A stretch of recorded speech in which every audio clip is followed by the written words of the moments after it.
Hello friends, ओम श्री गणेशाय नमः। जय श्री कृष्ण। आप सभी का स्वागत है आपके अपने यूट्यूब चैनल पर। फ्रेंड्स, आज हम आपको इस वीडियो में बताने जा रहे हैं माघ मास महात्म्य के 25वें अध्याय की कथा के बारे में। वीडियो शुरू करने से पहले आपसे रिक्वेस्ट है, अगर आप हमारे चैनल पर नए हैं और आपने अभी तक चैनल को सब्सक्राइब नहीं किया है तो प्लीज़ सब्सक्राइब कीजिएगा चैनल को, साथ ही प्रेस कीजिएगा बेल आइकन को, जिससे नए वीडियो से रिलेटेड नोटिफिकेशन आपको तुरंत प्राप्त हो सके। और वीडियो पसंद आने पर वीडियो को लाइक और शेयर ज़रूर कीजिएगा ताकि सभी भक्तों को इस वीडियो का लाभ प्राप्त हो सके। और कमेंट बॉक्स में जय श्री कृष्णा जरूर लिखिएगा।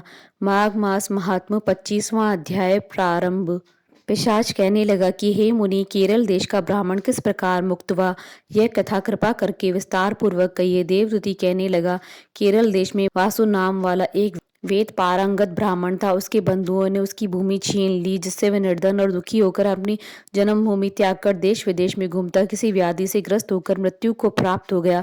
उसका कोई बांधव न होने के कारण उसकी औदर वैदिक क्रिया नहीं हुई और न ही उसकी दाह क्रिया हुई। इस प्रकार क्रिया के लोप होने से निर्जन वन में प्रेत होकर चिरकाल तक फिरता रहा। शीत ताप भूख प्यास के दुख से हाहाकार करता हुआ नंगे शरीर रोता फिरता, परंतु उसको कहीं सद्गति नहीं दिखाई देती। सर्वथा दान न देने से वह अपने कर्म के फल को भोगता था। जो लोग अग्नि में आहुति नहीं देते हैं, भगवान का पूजन नहीं करते हैं, वे आत्म विद्या का अभ्यास नहीं करते, अच्छे तीर्थों से विमुख रहते हैं। जो लोग दुखी लोगों को स्वर्ण वस्त्र तांबूल रत्न फल तथा जल नहीं देते तथा छल कपट से जीविका प्राप्त करने वाले, दूसरों तथा स्त्रियों का धन हरने वाले, पाखंडी कुटिल चोर, बाल व्रत तथा आतुर और स्त्रियों पर निर्दयता करने वाले, आग लगाने वाले, विष देने वाले, झूठी गवाही देने वाले, कुमार्ग पर चलने वाले, माता पिता भाई बहन संतान तथा अपनी स्त्री का त्याग करने वाले, जो सब तीर्थों में दान लेते हैं, पालन करने वाले, स्वामी को त्यागने वाले, गौर तथा भूमि के चोर, वेदों की निंदा करने वाले तथा द्रोह करने वाले, प्राणियों की हिंसा करने वाले, देवता गुरु की निंदा करने वाले, यह सभी बारंबार प्रेत पिशाच राक्षस तथा बुरी योनियों में जन्म लेते हैं। अतएव बुरे कर्मों से बचकर धर्म के कार्य तथा यज्ञ दान और तप आदि करने चाहिए, क्योंकि कर्म फल अवश्य में मिलता है। इस प्रकार प्रेत की गति देखकर पाप कर्म कदापि नहीं करने चाहिए। ब्राह्मण कहने लगा कि इस प्रकार उस केरल ब्राह्मण ने उस पर्वत पर अधिक समय व्यतीत करके एक मार्ग में एक पथिक को देखा, जो 2 गगरियों में त्रिवेणी का जल लिए हुए था। आनंद पूर्वक भगवान के चरित्र का गान कर रहा था। प्रेत ने उसका मार्ग रोककर कहा कि तुम डरो मत, इस गगरी का जल मुझको पिलाओ, नहीं तो मैं तुम्हारे प्राण ले लूंगा। देवदूती कहने लगा कि दुखी दुर्बल नंगे मुरझाए हुए तुम कौन हो, पैरों से पृथ्वी को स्पर्श न करके चलते हो। लोमेश जी बोले। प्रेत ये वचन सुनकर कहने लगा कि मेरा ऐसा होने का कारण सुनो।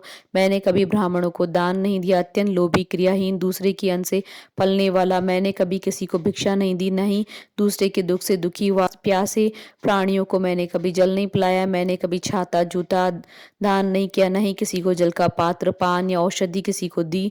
नहीं मैंने अपने घर में कभी किसी अतिथि को ठहरा कर उसका सत्कार किया। अंधे वृद्ध अनाथ और दीनों को मैंने कभी अन्न से संतुष्ट नहीं किया और न ही किसी रोगी को मुक्त किया। नहीं कभी ब्राह्मण को दान दिया, नहीं कभी अग्नि में हवन किया। वैशाख आदि मास में किसी को ठंडा जल नहीं पिलाया। नहीं मैंने बड़े या पीपल के कोई वृक्ष को लगाया, न ही किसी प्राणी को बंधन से छुड़वाया। कभी कोई व्रत करके शरीर को नहीं सुखाया।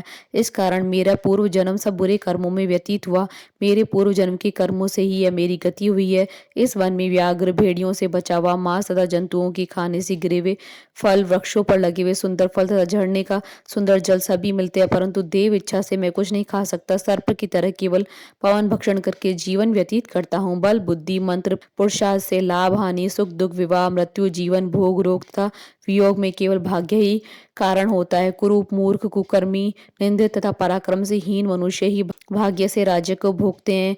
काणे लूले लंगड़े नीतिहीन निर्गुण नपुंसक भाग्य से राज्य को प्राप्त करते हैं। पर्वत पर भी बलवान राक्षस पिशाच रहते हैं, जिनमें से कभी कभी कोई कोई कहीं कहीं वन में फिरते हुए अपने कर्मों के अनुसार अन्न जल प्राप्त करते हैं, परंतु आपको उनका भय नहीं होना चाहिए, क्योंकि धर्मात्मा पुरुषों की उनकी पवित्रता ही रक्षा करती है। ग्रह नक्षत्र देवता सर्वथा धर्मात्माओं की रक्षा करते हैं। ये पिशाच आप जैसे भक्ति की तरफ आंख उठाकर भी नहीं देख सकते।